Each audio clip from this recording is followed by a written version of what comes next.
Hey guys, welcome back to the channel, and this is how to duplicate boards in Trello. So first thing what you will do is go to your Trello homepage, and after that just simply select the board that you want to duplicate.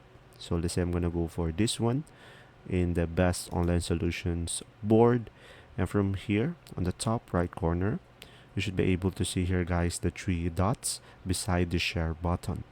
So click on that and a pop-up window will show up. And from here you will have multiple options. And if we go down over here, we should be able to see here copy board. So just simply go ahead and select copy board over here. And after that, we should be able to title this board over here. So let's say I'm gonna go for copy best online, for example.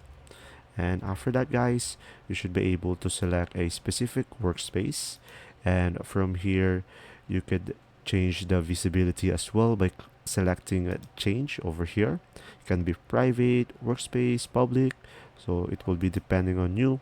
And you can keep the cards as well over here or not, or keep the template cards as well.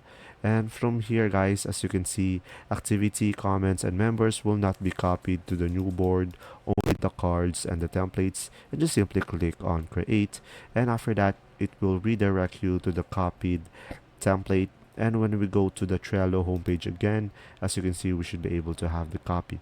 There you go. See ya.